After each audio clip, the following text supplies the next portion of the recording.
Castillete con Chávez siempre. La esperanza está en la calle. Castillete es una producción de la Coordinación de Propaganda al servicio de la Revolución Socialista Bolivariana y la lucha antifascista, desde el compromiso revolucionario de los combatientes entre los años 60 y 90. Todos los martes a las 9 de la mañana. Tu programa Castillete con Chávez siempre. Somos la vida y la alegría en tremenda lucha contra la tristeza y la muerte. Argimiro Gabaldón. A mundo dos hubo caros, donde se hizo leyenda. Argimiro Gabaldón.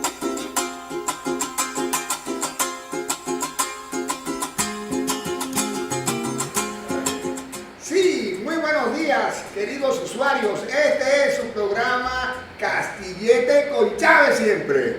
Como siempre, rebosante de entusiasmo, energizado por la certeza del triunfo que vemos venir en el rescate de nuestro presidente Nicolás Maduro Moros y la diputada Silvia Flores, su esposa. Nosotros estamos aquí para protagonizar junto a un invitado especialísimo, el licenciado Juan Arias, exministro, diplomático de carrera, profesor universitario, encarecido amigo de los amigos. Y aparte de eso, usevista. Más nada. Saluda usted a nuestros usuarios brevemente. Bueno, hola camaradas, hermanos, hermanas bolivarianos, venezolanos, 100% chavistas.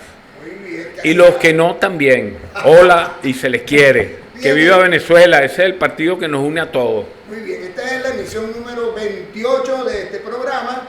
Agradecemos de manera especial a quienes nos han permitido estar aquí con ustedes desde la dirección de esta emisora, Somos Asamblea Radio, en especial a la Junta Directiva de la Asamblea Nacional, al presidente diputado Jorge Rodríguez, al primer vicepresidente, el diputado Pedro Infante, a la segunda vicepresidenta, diputada Grecia Colmenares, a la secretaria María Alejandra Hernández y al subsecretario José Omar Molina. Y en la coordinación de la Oficina de Participación Ciudadana y de esta emisión, el licenciado José Perales, por cierto, egresado de Estadística de tu facultad. Así es.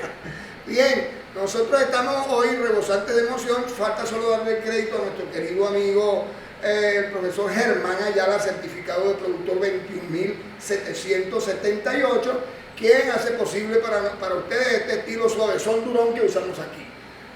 Además, debemos de alguna manera reverenciar la presencia tras bastidores del equipo de Coordinación Nacional de Castillete, encabezado por nuestro querido combatiente y amigo José Rafael Muñoz, el camarada Alejandro Hitcher, el camarada Andrés Aguilar Papote, entre otros. Hay 3 siglos con ellos 3 nada más. Pesado equipo el que nos tiene. Así es, Bueno, puro chamo. Ese es el equipo de la esquina. Sí, señor.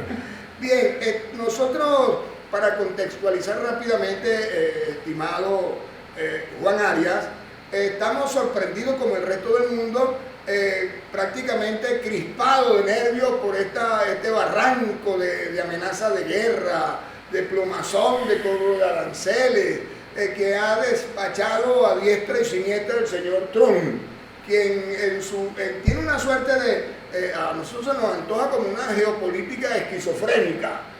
Sin duda debe haber un hilo conductor de su maldad, pero destacamos que, entre otras cosas, tiene al mundo pues crispado por lo impredecible de su comportamiento. Y tanto más odioso para nosotros por el hecho de la incursión, la invasión protagonizada el 3 de enero y, por supuesto, el secuestro de nuestro presidente Nicolás Maduro y de su esposa Silvia Flores, a quien por el cual reclamamos libertad y lo hacemos a título personal. ¡Trump! ¡Suéltalos! Nosotros no tenemos aquí la obligación de andar con una compostura particular, con este demonio que a mí me trae bueno de cabeza. Pero usted es el especialista que hemos invitado. Nuestros usuarios quisieran saber su opinión en el contexto. ¿Cómo ve usted la situación? ¿Hacia dónde vamos con Trump? ¿Nos lleva al final del tiempo? ¿Nos lleva a una guerra mundial? Mira, José, todos quisiéramos de repente despertar y y descubrir que esto fue una pesadilla y ya está, y la realidad continúa, pero no es así, esto es real y lo estamos viviendo y somos protagonistas. Ahora, no sin antes, quería primero una pequeña acotación de precisión, pues siempre hay gente por ahí muy cacciosa, ¿no? He cumplido funciones diplomáticas en Ginebra, en Naciones Unidas, 11 años, fui embajador alterno, representante permanente alterno allí, por el comandante Chávez, y con el presidente Maduro, cuando él siendo vicepresidente, en una circunstancia un poquito parecida a la actual, tuvo que asumir la responsabilidad de la presidencia por las circunstancias, ¿no? Y desde entonces me vine a apoyarle directamente en acciones ya como presidente. Desde entonces estoy acá, fui comisionado del presidente para las empresas recuperadas, creamos un movimiento que se llamó Empresas Roncas, empresas recuperadas, ocupadas, nacionalizadas y también creadas. Y luego fui ministro de Industrias Básicas, Estratégicas y Socialistas, pero no soy diplomático de carrera, he cumplido funciones diplomáticas por 14 años, pero hasta ahí. Bueno, claro, yo te entiendo, 14 años no es nada, que no es nada, es una vida, claro.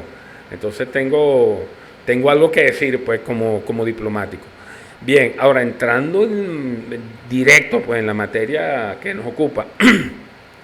Miren, yo venía diciendo antes del 3 de diciembre que estamos en un proceso de negociación o tratando de negociar con Estados Unidos. Ya el presidente no hallaba qué hacer, pues tirarse al piso, ¿no? Mandó todas las señales posibles y de hecho, hasta donde tengo información, se habían iniciado las conversaciones con participación de nuestra vicepresidenta y actual presidenta encargada, con el gobierno de los Estados Unidos. ¿Qué entendía yo? Bueno, mira, Estados Unidos, ¿por qué continuaba presionándonos? Porque ellos estaban tratando de negociar en los mejores términos para ellos. Los mejores términos para uno no necesariamente son los mejores términos para el otro. Estados Unidos quería negociar con nosotros en condiciones de poder. Y la jugada que tomaron, realmente, lo digo desde lo que era mi perspectiva en aquel entonces, yo creía que ellos no se iban a atrever a invadirnos. Yo estaba convencido que a través del diálogo íbamos a lograr un acuerdo petrolero. Resulta que la jugada, a mi entender, es para, digámoslo así, lograr un acuerdo petrolero a la medida de Estados Unidos. O sea, doblarnos el brazo y entonces decir, quiero un acuerdo así y asado, como decimos en criollo.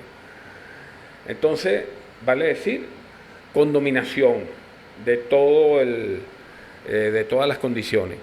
Entonces, lo que estamos viviendo hoy es producto de una ambición por parte de Estados Unidos en digamos, con la dirección del presidente Trump, una ambición desmedida de lo quiero todo.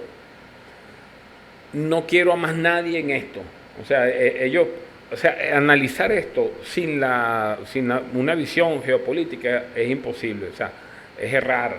Tienes que incorporar acá elementos como, por ejemplo, cómo Estados Unidos ha venido perdiendo su hegemonía, su condición de poder a nivel del concierto de las naciones, sobre todo en el plano comercial, pero como también en el plano militar se ha venido debilitando, y bueno, y cómo tratan ellos de reposicionarse con el control de la energía. Tienen un déficit importante de energía y el desarrollo de la economía para los próximos años sin garantizar suministro va a ser sencillamente, está sencillamente en riesgo su crecimiento y reposicionamiento. Necesitan urgentemente controlar la fuente principal de energía, el gran,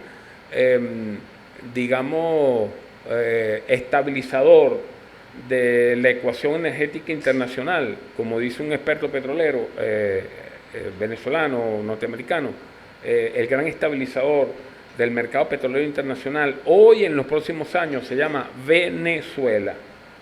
Entonces, bueno, ellos están tratando de controlar la gran fuente de energía para los próximos años, fuente adicional, ¿no?, de energía, porque vamos a estar claros, nosotros no vamos en el corto plazo a sobrepasar, por ejemplo, a Arabia Saudita en producción de petróleo. Eso no es posible.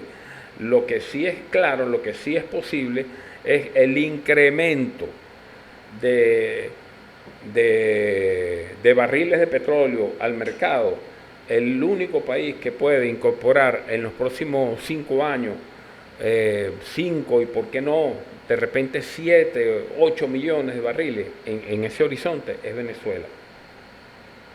El resto de los países prácticamente están produciendo a máxima capacidad y no tienen suficiente combustible como para, recursos como para incrementar su capacidad. No la tienen, están al máximo. Entonces, Estados Unidos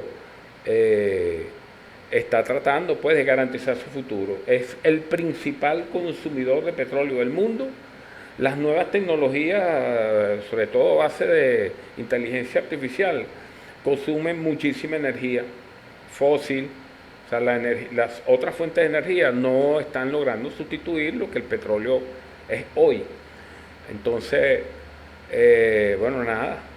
Nosotros somos víctimas de una realidad. La realidad es que la era del petróleo no se ha acabado. Quienes creyeron que no, que una de las frases que de verdad, mira, me fastidia oírla, el rentismo petrolero se ha acabado. No, espérate, se ha debilitado porque ya no podíamos producir lo mismo que antes y en consecuencia lo que generaba la renta petrolera bajó. Pero el rentismo en Venezuela va a seguir existiendo mientras exista petróleo. Y el petróleo, además, es la principal fuente de recursos del Estado venezolano y es el gran dinamizador de la economía porque es el que financia prácticamente todos los sectores. Somos un país petrolero, seguiremos siendo petroleros y lo que pase con el petróleo venezolano determinará el funcionamiento de todo el aparato productivo. Bien, nosotros abrigamos sus razonamientos que explican el comportamiento imperial, el comportamiento abusivo, y a mí se me antoja infinitamente descocado de Trump y todo su gobierno. Pero por supuesto esto no lo justifica. Para nada. Para nada, ni política, ni económica, ni moralmente. Oye, pero ¿sabes qué? Yo me he hecho esta pregunta. Es que el tipo es impredecible, estamos hablando del innombrable. ¿Es impredecible o es que no lo habíamos conocido lo suficientemente bien, ¿no? Y conociéndolo como ya lo conocemos hoy, sabemos de qué es capaz. Yo creo más lo segundo, ¿saben? Yo creo que este es un hombre, como no es un político tradicional, ¿sí? Quienes han, digamos, han previsto que él podía funcionar como funcionaba un político tradicional, bueno, se equivocaron. Este tipo es un hombre de negocio, ¿sí? Y como hombre de negocio siempre ha jugado rudo, incluso con triquiñuelas, ha hecho fortuna con triquiñuelas. Y entonces, ¿cómo está manejando la política? Bueno, igual como lo ha manejado su dinero, o sea, desde comprar decisiones, voluntades y tal, bueno, hace lo mismo. Hasta comprar una autorización para no prestar servicio militar en su país, por así ejemplo, es, así él y su padre. Pero bien, decía que tiene usted razón, que de ninguna manera además podemos justificar el comportamiento de Estados Unidos y particularmente del gobierno de Trump, en su deseo de ponerle mano a cuanta fuente petrolera haya, y particularmente la nuestra, porque advertimos que en el fondo hay como una especie de crisis estructural, porque tiene muy poco que ofrecerle al mundo, Estados Unidos, políticamente o moralmente, ni hablar de la saga de Stein y de toda esa barbaridad. ¿Cómo fue que le llamó Sarajevo? Sí. Dijo que era una danza de vampiros. Es decir, la élite norteamericana se mueve en unos cuadrantes morales que hacen presumir que estamos frente al demonio. Pero bueno, yo no quiero con esto no, pero perdona, bien bueno que hayas introducido esto, porque algunos analistas políticos dicen que lo que pasó en Venezuela es una cortina de humo, o debe verse así, como una cortina de humo de Trump para ocultar lo que se le venía encima con el caso Einstein, porque sencillamente después de ver cantidad de videos y pruebas escritas, ¿no?, de documentos, copias de correo electrónico comprometedores, mira, es un señor impresentable políticamente, moralmente. Entonces muchos norteamericanos, incluso conservadores, o sea, compañeros del mismo partido político, hoy le están dando la espalda porque sienten vergüenza de cómo una persona con ese, ¿cómo te digo?, esa moralidad puede representar a la juventud norteamericana o al pueblo norteamericano. O sea, no nos representa, dicen algunos republicanos. No podemos seguir manteniendo en la presidencia de los Estados Unidos un señor con una moral tan gris, tan oscura como este. Bien, hay testimonios que a nosotros nos llegan de cerca, como el de aquella joven bella, Alicia Machado. Bueno, sí, me parece que se le escapó un zarpazo, sí, de la bestia. Bien. Y nadie va a decir que Alicia es chavista, por favor. De ninguna manera, pero es venezolana, es muy bella. Es muy bella, ¿no? Bueno, pero al respecto, yo quería aprovechar que usted mencionó el tema. Ciertamente el denominado rentismo nos persigue, pero a nosotros se nos antoja no como una fatalidad del destino, sino como un trabajo hecho por el imperio que nos condenó de alguna manera a ser solamente proveedores de materias primas en aquel entonces. Pero sin duda el gobierno nacional, desde Chávez hasta la fecha, ha hecho un esfuerzo extraordinario por industrializarnos, por diversificar nuestra economía, incluso bajo los estragos del imperio, del bloqueo, mejor dicho. El gobierno de Nicolás Maduro ha hecho un esfuerzo extraordinario, del cual usted ha sido protagonista, para diversificar la economía, para crear otra fuente de ingresos, con logros significativos en el área industrial propiamente y el área de producción de alimentos y otros más, que apuntan, tal como lo sostiene hoy mismo nuestra presidenta encargada del CID, Rodríguez, que nosotros tenemos derecho y vamos a continuar procurando diversificar nuestra economía, aun cuando el petróleo nos haga girar en su entorno. Pero yo quiero que usted se desplaye en este tema, porque esa es su materia. Te lo agradezco. Tenemos nosotros posibilidad de mantener esa ruta de la industrialización, del desarrollo alterno a la cuestión petrolera, porque si lo hicimos contra el bloqueo, ¿cómo será si hubiésemos logrado pues una negociación que nos permitiera seguir en el camino? Pero denos su opinión. Mira, José, gracias. Esa es la pregunta, de verdad, muy atinada, muy pertinente, incluso para este momento. Este momento en que a la presidenta Delcy Rodríguez la hicieron elogiar la exportación de gas de Venezuela. Y muchos venezolanos, me atrevo a decir que la gran mayoría habrá aplaudido esto. No es que yo no lo aplauda, pero, y esto es delicado, pues, pero lo voy a decir por la calle del medio. Mira, es materia prima.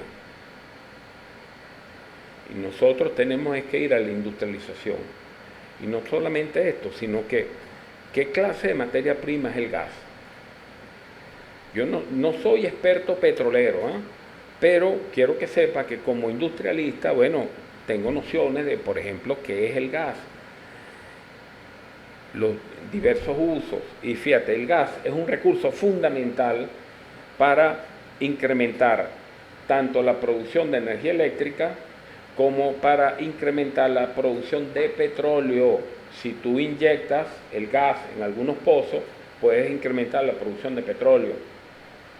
Además, el gas también lo puedes incorporar en la petroquímica para producir plástico, aceites y otras cosas. Entonces, ¿por qué exportar gas si le podemos industrializar y obtener, me explico, por ejemplo, estabilizar el sistema eléctrico? Para mí esa es la prioridad. O sea, si nosotros queremos rebustecer el sistema industrial venezolano, las industrias venezolanas, para que incrementen la producción, tienes que inyectarle mayor fortaleza al sistema eléctrico, y ello te va a exigir más gas. Nosotros tenemos plantas termoeléctricas que han estado funcionando no a base de gas, sino a base de diésel. Entonces, ¿qué pasa? Que el diésel le baja, por un lado, la vida útil, disminuye la vida útil de la planta termoeléctrica, y es un diésel que si tú lo destinas, por ejemplo, para el mercado internacional o incluso al mercado nacional, puedes darle un mejor uso y obtener mejores ingresos, porque en el sistema eléctrico lo estás simplemente quemando. O sea, las tarifas eléctricas, por la vía de las tarifas eléctricas no vas a recuperar el costo del diésel. Entonces, lo que tenemos que hacer es lograr que las plantas termoeléctricas funcionen a base de gas, que es mucho más económico. Y de esta manera, bueno, mejoran la calidad de vida del venezolano, que muchas veces está sufriendo apagones, los problemas de la inestabilidad del sistema eléctrico, y las industrias también. Hay sectores, hay zonas del país donde los industriales no pueden trabajar 8 horas normales, sino 4 o 6, o sea, están sufriendo los vaivenes del suministro eléctrico. Esto no puede ser. Ser productivo con un sistema eléctrico irregular no es posible. Y todavía sí, aquí tenemos gente, extraordinaria, que produce como sea, ¿ves? Pero hay que mejorar el sistema eléctrico. Entonces, fíjate, nosotros tenemos un discurso sobre la sustitución de importaciones que no es un invento del chavismo.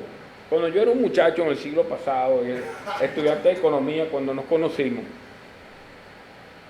el cuento de la sustitución de importaciones, mira, ¿qué te digo yo? Estaba transversal en el pensum de economía. Lo veía en muchas materias, lo tocaba en muchas materias. Salvador de la Plaza, o sea, grandes pensadores venezolanos de principios del siglo pasado, del siglo XX, o sea, en los años 40, 50, hablaban de esto, de la sustitución de importaciones. Hemos tenido tantos problemas. Yo creo que una de las cosas es que nuestros mismos presidentes, y de verdad, perdóneme, y yo soy chavista y soy revolucionario, y creo que eso todo el mundo lo sabe, pero no han sido suficientemente coherentes, no por, ¿cómo te digo? No los han informado apropiadamente las cortes, por decirlo así, de intelectuales, de teóricos en materia industrial, porque se presentan grandes contradicciones. Suponte, una de las cosas más sencillas que hemos trabajado son los uniformes escolares. Entonces resulta que mientras unos hemos logrado o habíamos logrado construir nacionalmente un modelo de el morralito patriota, por ejemplo, lo recuerdas, tricolor, para hacerlo en Venezuela con todos sus componentes nacionales, siempre había alguien que jugaba a dilatar el proceso para entonces importar, mandar a hacer el morral en China, sobre todo en China, porque ya no hay tiempo de comprar algunos insumos afuera y de confeccionarlo nacionalmente.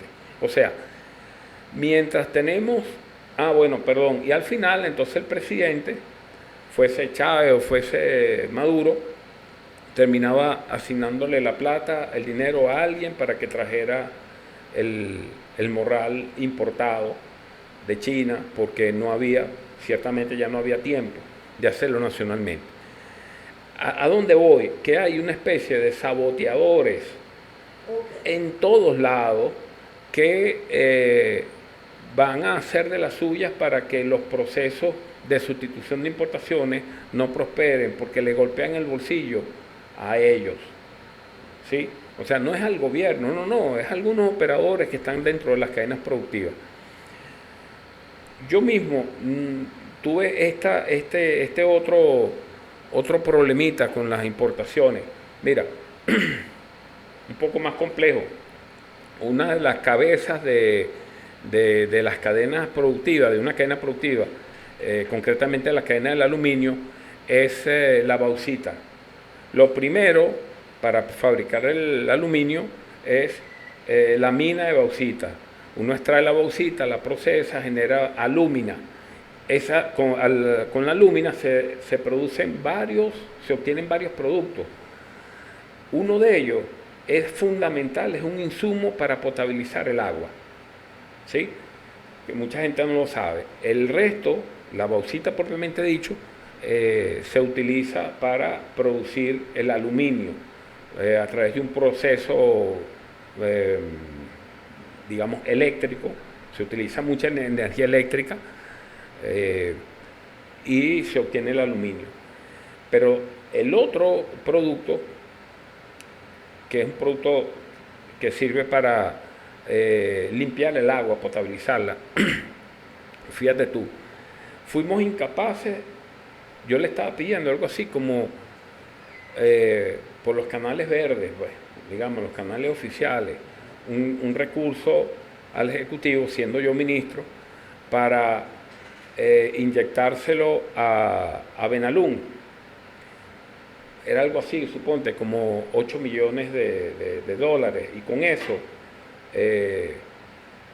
íbamos a generar aluminio suficiente y los otros productos que se requerían para la potabilización del agua. Mentira, eran 6 millones. Bueno, resulta que le dieron 8 millones al ministro que tenía que ver con el agua para que importara ese producto que sirve para la potabilización, porque el agua es una prioridad, esto y lo otro. Pero es que si me das a mí 6, yo lo genero nacionalmente. Pero ¿quién estaba allí para explicarle al presidente de que la mejor vía, porque es una vía sustentable y más económica, la que yo estaba proponiendo? ¿Me explico? Siempre hay actores de poder cerca de un decisor, de un presidente, y lo hacen tomar decisiones de este tipo. O sea, es como la cultura popular tiene amigos a montones. Igual. ¿Entiendes? Sí, bueno, así mismo ocurre con la economía. Mientras uno estamos abogando por la sustitución de importaciones, por el desarrollo de una poderosa industria nacional, hay otros que están trabajando por hacer dinero fácil por la vía de las importaciones. Bien, como usted, pensamos que hay infinitas formas de conspirar. Sí. Pero también hay muchísima gente como usted y quienes nos están escuchando, dedicados poniendo alma, cuerpo y corazón a la revolución, a la transformación de nuestro país. Y hay eventos o ejemplos evidentes, hasta donde sabemos. Un ejemplo pudiera ser los desarrollos que están en marcha en la industria relacionada con la producción del vidrio, teniendo a Benvidrio como punta de lanza. Sí. Por cierto, tengo entendido que algunas plantas se alimentan con gas precisamente para la producción de la energía que usan los hornos de fundición. Exacto. Y ahí se han logrado, a mí no me gusta la palabra encadenamiento, vamos a decir acordar, armonizar con los consumidores. Entonces, no sabía yo que Benvidrio le hace las botellas a Polar, varios millones de botellas, que ya estaban bien rulliditas. Sí. Ajá. Y esto evidencia que es posible conseguir alianzas, que hay gente comprometida con la idea de ser empresario nacionalista, por decir algo, y favorecer pues el desarrollo industrial nuestro. Esos son los ejemplos que nos interesa de manera particular destacar. Nosotros queremos seguir abundando sobre el tema, pero al regreso, porque ahora nos dice aquí nuestro amigo Bonpal que vamos a un pequeño corte. Gracias. Ya volvemos. Sí, regresamos. Tras bastidores, aquí sale una parranda. Estamos escuchando nada menos que un ícono del son cubano, Ibrahim Ferrer. Ibrahim Ferrer, y aquí el invitado especial nuestro nos estaba haciendo poco porque él lo conoció en el 90 aniversario del comandante Fidel. Así Cuéntanos es. brevemente cómo fue eso. Grandioso, simplemente maravilloso. Bien, bien. Bueno, continuamos con nuestro tema. Decíamos que el gobierno ha hecho un esfuerzo extraordinario, capitaneado por Nicolás Maduro en los últimos 10 años, para, e incluso bajo los estragos de este pesado, inhumano y criminal bloqueo, conseguir ejemplos de desarrollo económico industrial alternativo al asunto petrolero, que son encomiables, que son dignos de destacar. Es así. Entonces, de los cuales usted también forma parte del asunto, porque fue ministro durante... Claro, mira, fíjate tú, a mí el presidente me había nombrado su comisionado para las empresas ocupadas, recuperadas y afines. Y recorrí el país. Por cierto, debo reconocer el apoyo del INSE, porque, digamos, de donde se financiaba el funcionamiento de la oficina. Bueno, por un lado, el INSE me facilitaba el uso de un vehículo cada vez que tenía que hacer una incursión en el interior del país, y un localcito. Por cierto, no tenía agua potable, tenemos que subir los tubos de agua en las mañanas y en las tardes. Bueno, lo cierto es que recorrimos el país y nos conseguimos esto. O sea, que mira, lo quiero decir porque mucha gente no lo sabe. En todo lo ancho y largo del territorio nacional encontramos cantidad de maquinaria que había sido comprada por el comandante Chávez, o sea, estando el comandante vivo, pues, el Estado venezolano adquirió cantidad de equipos y muchas veces estaban tirados y no estaban instalados. O sea, hubo gente que importó la maquinaria, pero aparentemente sin la intención de instalarla.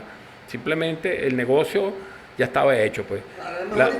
Sí, y ya. Entonces, recursos se ha invertido, ¿sabes? Es más, todavía están apareciendo plantas termoeléctricas, hasta no hace mucho, plantas termoeléctricas que se compraron 10 años atrás, 15 años atrás, ¿entiendes? Entonces, algunos vivos, porque ese es el mal. Aquí Dios, cuando hizo esta tierra de gracia, como que nos dio muchas cosas buenas y riquezas, pero entonces digo, bueno, algo malo vamos a tener que meter ahí. Dicen por allá, son mis padres, que siempre entre las guabinas hay un bagre. Claro. Entonces, bueno, hay gente que arrima para otro lado, ¿no? Entonces, a pesar de todo eso, fíjate, y a pesar de importaciones, que si vacas de raza Holstein y tal, para mejorar los rebaños, esto y lo otro, mira, a pesar de todas las tramoyas, tracalerías de muchos ganaderos y tal, y empresarios, se pudo ir incrementando la producción en algunos rubros. Y hoy por hoy, esta soberanía agroalimentaria que tenemos, que estamos alrededor de, creo que el 97, 98%, es producto de todo eso. O sea, pudimos haberlo logrado con menos tiempo, ¿ves? Pero caramba, con tantos traidores, porque es un traidor, un corrupto es un traidor, un saboteador, ese es un traidor. Bueno, el tiempo fue el que nos dio, pero ¿sabes qué? Sintámonos orgullosos de lo que tenemos, porque ha sido producto de muchísimo trabajo, mucho esfuerzo, de asignaciones de recursos, tanto por el presidente Chávez como el presidente Nicolás Maduro. Diversas gestiones en los ministerios de Agricultura y Tierra y Alimentación. Hay que reconocer los aciertos. Los desaciertos están como un ejemplo de lo que no se debe hacer, pero hay aciertos y por eso estamos como estamos. Sin duda, uno de esos aciertos, ahora que usted mencionó la producción de ganado vacuno, precisamente Edgar Medina, presidente de FEDENAGA, que no es sospechoso de ninguna veleidad comunista, ni mucho menos prochavista, hasta la primera semana de diciembre hizo público para una revista esta especializada, creo que se llama Banca y Negocios, sí, nada tiene que ver con el chavismo, por cierto, que gracias a la acertada política del gobierno norteamericano, del gobierno venezolano y de la perseverante disposición que han tenido los ganaderos a continuar invirtiendo en el país, nosotros tenemos una situación de franca recuperación, al punto que hoy, es decir, en diciembre teníamos 11.570.000 cabezas de ganado. Esta entrevista se le hicieron a propósito de aquella diatriba según la cual se pretendía justificar el aumento del precio de la carne en las carnicerías, pichándole la culpa al productor. Bueno, el señor Medina sostuvo que ellos estaban vendiendo la carne en canal la primera semana de diciembre a puerta de corral a $2.50. Entonces, no solo los traidores ordinarios, sino que hay unos zánganos que están, ¿cómo es que dicen ahora? Aguas abajo. Aguas abajo quiere decir que hasta el carnicero está embromando. Porque una carne que sale a $2.50 en la puerta del corral, y entonces tú lo vas a poner en la carnicería a 22. ¡Dios mío!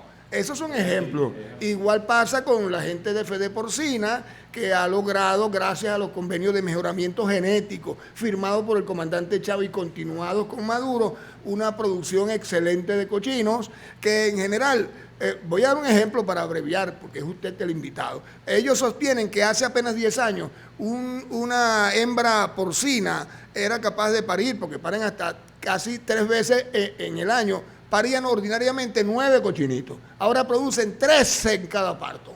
Esos son ejemplos de una buena comprensión, una buena armonización de los intereses de los productores con los trabajadores y el gobierno. Así es.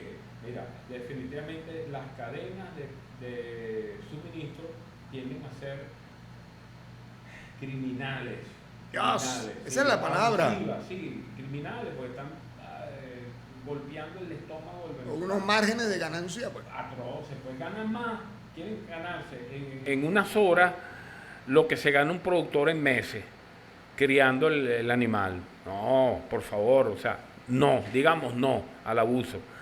Y quiero aprovechar la oportunidad para invitar a todos los hermanos comuneros que me escuchan de la ciudad, también a los del campo, pero a los de la ciudad, a esto, a hacer valer su poder de compra. Nosotros tenemos un arma poderosísima, que es nuestra capacidad de compra.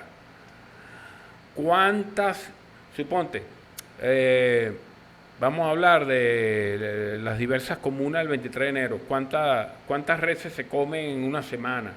Suponte que 5 reses, suponte, 10 reses, no sé, no tengo idea. Suponte que sean 10 reses. Bueno, ¿saben qué? Si nos ponemos de acuerdo, todas las comunas del 23 de enero, para hacer una compra directa, ¿sí? A algún matadero, a algún productor que tenga su propio matadero y que la carne salga de la finca o hacienda directo a la comuna, a las comunas del 23 de enero. ¿Saben qué, señores? A lo mejor podemos poner la carne a $5 y ganándole. ¿Sí? Está correcto. Entonces, queremos una economía más productiva, más eficiente y que sea sustentable. Entonces, las comunas, por un lado, tienen que generar recursos, pero por otro lado tenemos que generar iniciativas que le permitan a la gente un mejor vivir. Tenemos que golpear el alto costo de la vida y lo podemos hacer haciendo valer nuestro poder de compra. Los invito a que nos organicemos. Y ahora le mando este mensaje a los compañeros comuneros que producen en el campo, bien sean productos agrícolas o productos pecuarios, ganadería o pesca, porque hay mucha gente que está trabajando la piscicultura en las zonas rurales. ¿Saben qué? Para ustedes también este mensaje. Y es más, tomen mi teléfono, pues. O sea, vamos a ponernos de acuerdo, porque podemos comercializar de manera directa con las comunas urbanas, que son donde están los grandes consumidores, ¿verdad? Podemos comercializar nuestros productos y obtener también un mejor precio. No se dejen caribear, para decirlo en criollo, que eso que usted está diciendo con los transportistas, que son los grandes abusadores aquí. Ahora que usted mencionó el poder y la capacidad que tenemos instalada de los comuneros urbanos en particular, precisamente me ha mencionado el 23 de enero, hay un ejemplo encomiable ahí, la gente del colectivo Tres Raíces, que forma parte del frente del colectivo Sergio Rodríguez, produce, huevos de consumo, gallinas, y de una manera experimental también cochino, pero aparte de eso producen su propio alimento concentrado y usan tecnología amparada y apoyada por el Ministerio de Ciencia y Tecnología. A ver, nosotros siempre andamos jurungando el equipo nuestro que tras bastidores me dice, mira Urrieta, el presidente de la asociación que reúne a los productores de aves dice que tenemos 16 millones de gallinas en producción, que estamos produciendo poco más o menos como 600.000 cajas de huevo mensual. Eso quiere decir que, sacándolo estadísticamente, usted que es experto en eso, cada venezolano tiene un consumo de 167 huevos anuales. Pero es que hay una producción que está viva, que está creciendo, porque esta gente, el señor La Tierra, que es el presidente de la Asociación de Productores de Aves, sostiene que van a seguir creciendo hasta un 15% este año. Entonces, ¿por qué razón usted que está vendiendo aquí, ahí en la avenida Sucre, usted le va a subir el precio al medio cartón de huevo? Si hay huevo como para tirar para el techo.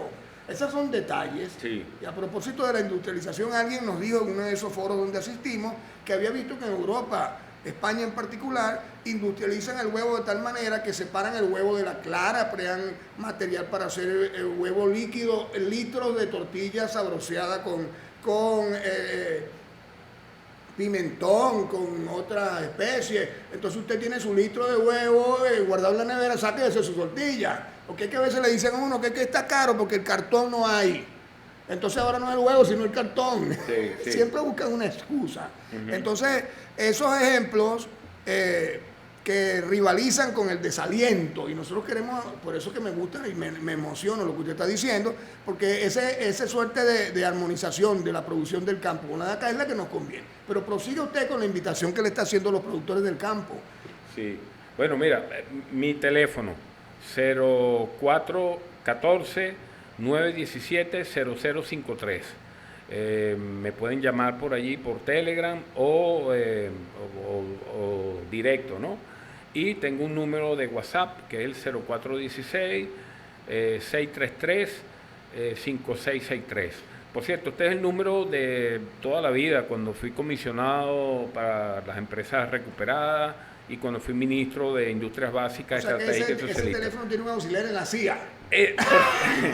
Bueno, ese está súper pinchado, ¿no? Ya Imagínense, sabe, ese bueno. teléfono tiene más de 5.000 trabajadores. De hecho, bueno, muchos me han escrito. Muy bien, le da trabajo al Sí, menos. porque Chávez nos enseñó un método que era, él le daba incluso un teléfono físico a algunas personas, un perro calientero, llámame. Ah, sí, eso sí, no lo sabía yo. sí, lo hizo con muchas personas. Bueno, yo no llegué a darle el teléfono físico, pero sí el número. Y le pedí a la gente, infórmenme, no me llamen para Fíjense, saludarme, esa es la simplemente razón infórmenme de cómo está la cosa aquí. Qué bueno. Fíjense que esa es la línea que tiene nuestra presidenta encargada, Delcy Rodríguez, a propósito de que el próximo día 8 de marzo se celebra la próxima consulta para entrega directa de recursos a las comunas, quienes están siendo orientadas a que lo hagan en función de la producción, Sí. de generar patrimonio, bienes Ajá. comunes, Sí. rentablemente. Por cierto, mira, aprovecho para lanzar esta. Hay un temita que hace años yo trabajé apoyé pues, fuertemente al movimiento cooperativista nacional. Y hay una concepción que desde el movimiento cooperativista, ese movimiento cooperativista venezolano, existió y yo diría que lo heredaron algunos compañeros de la comuna, que es algo así como una visión pecaminosa hacia el dinero y hacia el lucro. Ok. Miren, díganle no a eso, ¿saben? Hay que decirle chao. No es posible que las comunas sean sustentables si no buscan que las actividades productivas que realice la comuna tengan al menos un mínimo de rentabilidad. El problema de la rentabilidad de los negocios no es que eso sea capitalismo porque es rentable, no, es capitalismo si ese lucro, digamos, lo concentra, esa riqueza la concentra una persona, o sea, lo individualizas, pero si es para el colectivo, eso no está malo. ¿Cómo puede ser algo negativo? O sea, en la medida en que tengamos un beneficio tú incentivas a la producción. Pero imagínate tú, si no hay riqueza, si no hay incentivos, entonces vamos a matar la empresa, porque cada vez va a producir menos. Tenemos, para que se pueda incrementar la producción, las empresas tienen que ser rentables. Entonces, mucho cuidado con eso. Esta concepción hay que nosotros sobrepasarla. Nos emocionamos con sus palabras, porque ciertamente las cooperativas constituyeron prácticamente el primer músculo económico de las comunas, pero no han desaparecido. Todavía creo hay un organismo llamado SAFONAC, que está adscrito al Ministerio de Comunas. Nosotros hemos visto ejemplos evidentes y sumamente interesantes, porque además de ese cierto temor por el dinero o por la utilidad, para ser franco, pero más que todo por contagio, porque cuando hay unos recursitos siempre hay un zángano, ¿no? Pero la verdad es que hay ejemplos que demuestran que las cooperativas pueden funcionar. Nosotros seguimos bien de cerca un ejemplo según el cual una cooperativa de servicios administró un hotel en Puerto Viejo, en La Guaira, al punto de conseguir que, una vez liquidado el hotel, porque estaba quebrado, administrado por una empresa de esta llamada Sonesta, creo que es una transnacional administradora de hoteles, ellos presentaron su propuesta, estos cooperativistas de La Guaira, y consiguieron superar los estándares exigidos por el propietario del hotel, y ellos asumieron la administración y lo hicieron durante varios años hasta que el bloqueo nos embromó. Hay ejemplos concretos de cooperativas dedicadas a seguros y reaseguros.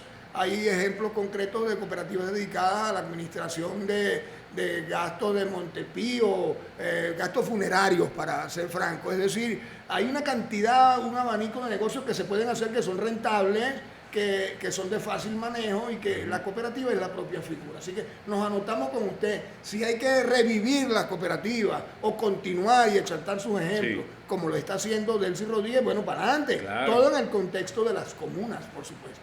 Sí. Cuando decimos comuna o nada, no puede ser comuna no rentable o nada, no. Comuna rentable. Claro, no sé de quién es la frase, que alguna vez dijo que la inversión en las comunas era con propósito social, pero sin propósito de pérdida. De pérdida, exacto. Una cosa es sin fines de lucro, correcto, y otra es que no sea con fines de pérdida, por favor. Entonces,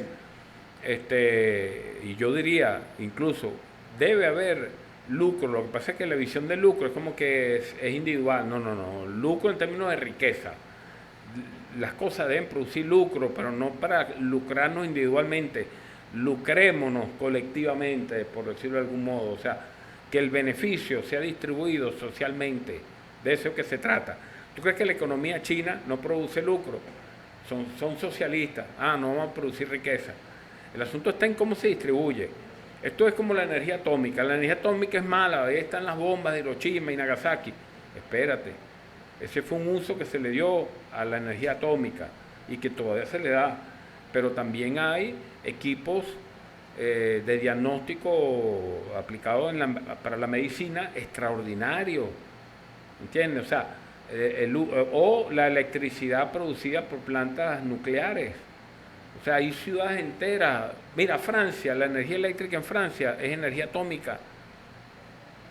Sí, ellos no cuentan con ríos como el Caroní, el Orinoco, no. Entonces, la energía de ellos es atómica. Comprendido. Me explico, o sea, tú tienes que darle un uso humano a las cosas, ¿no? Entonces, la riqueza, si se usa con fines humanos, está bien, pero no vamos a producir riqueza. Entonces, ¿qué vamos a producir? Pérdida. No le tengamos miedo a producir riqueza. Hay que producir riqueza si queremos prosperar, pero la riqueza debe ser distribuida de manera justa para todos. Nosotros, con su discurso, nos animamos y se abre un abanico extraordinario de preguntas. Sí. Usted tiene que comprometerse con nosotros a aceptar otra invitación. Por supuesto. Porque esto está llegando casi a su final. Sí. Bueno, quiero aprovechar, antes de que me digan que me vaya. No, mira, que no lo vamos a echar, que vamos a pedir prórroga. Importante en esto, José, mira, estamos viviendo un momento histórico absolutamente extraño, poderoso en emociones. Mira, yo diría lo más hermoso de la vida es vivir, es vivir las emociones, y yo siento que estamos viviendo cosas de una gran riqueza en emociones, desde la rabia, el orgullo, la tristeza, aquí hay de todo mezclado. ¿Qué le vamos a contar a nuestros nietos? O sea, cuando tú no tienes nada que contar, tú no has vivido, pues, eso es triste, pero cuando tienes cosas que contar, yo estuve allí, yo viví, oye, eso es bonito.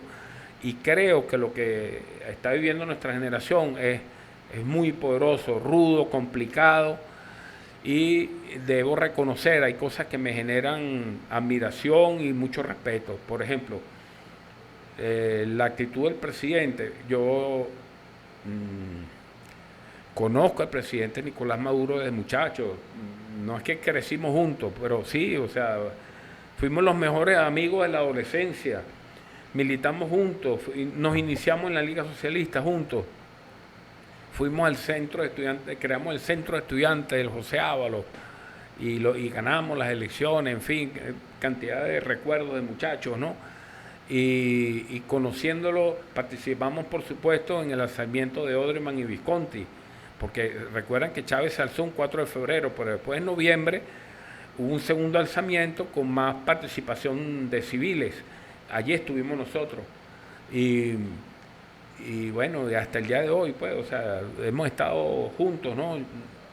Lo he estado acompañando en este proceso, pues yo era de los que le tenía, digamos, animadversión a los militares. Yo decía, ¿qué?